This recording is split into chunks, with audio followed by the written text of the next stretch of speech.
My name is Christopher Lee. I was born and raised in Philadelphia. This is my story of my coffee shop. I lived in Korea for 4 years. When I was in elementary school, we moved back here during middle school. It was my mother's goal to have a coffee shop. Like her retirement plan would be, oh, I just want to live on top of a coffee shop that we own, and I can just come down and be, useful, young, have college kids come in and grab food. Me and my brother and my sister, we've acquired the coffee shop from a different Korean family that was running it. It was really hard for the first 2 years. The first year of actually acquiring the coffee shop, nobody would come in.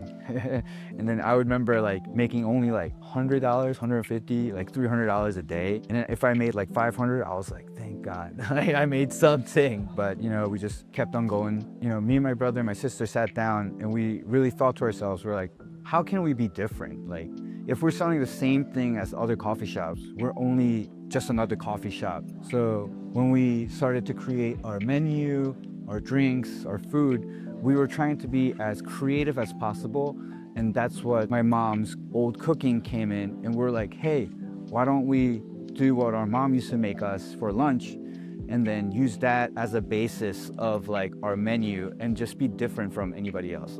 You can grab a bacon, egg, and cheese in any coffee shop, but there's only one place you can get a bulgogi egg and cheese. A lot of people would come into a coffee shop thinking that we sell Korean food, but we're more of Korean influence. I feel like that best represents me, my sister, my brother, since we're not fully Korean, but we are Korean American, and we want to embrace that side of us. One of the few actual Korean dishes that we would sell here would be our mom's homemade kimchi. And it is pungent, it is deep in flavor. It is nothing like you would get out of our ordinary store. Another thing that we sell here that I don't sell anywhere else in Philadelphia as good as we do is our samgakkimbap, also known as an onigiri. I have heard a lot of our customers come back here and tell us we have the best samgakkimbap onigiris in the city. One thing that's so special about our coffee shop, Café Walnut, will be that it's a reflection of me and my sister and my brother, of how we were raised. If you walk in, it's a bit tricky. You have to come downstairs into the basement of the coffee shop. And once you do that, you're gonna be presented with bright lights, brick walls,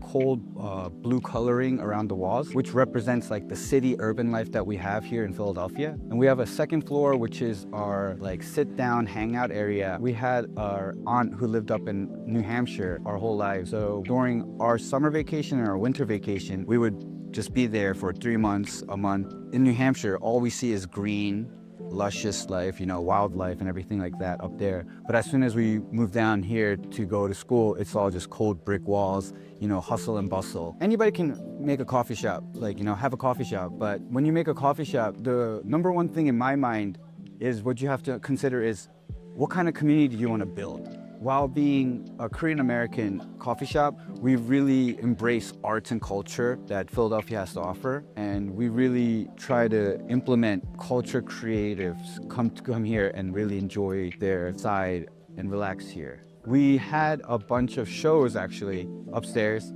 including a fashion show, a creative designer showcase. We had a super small jazz music concert. We also had a bunch of vendor markets that we've been doing. We are going to start implementing artist highlights where we have a bunch of painters, graphic designers, sculptors, or whatever medium of art that you have. We're gonna try to see if we can showcase that here. Thank you for listening to my story. My name is Christopher Lee, and this is Café Walnut. We are on the corner of 7th and Walnut, and hopefully you can join us for future events that we'll be having.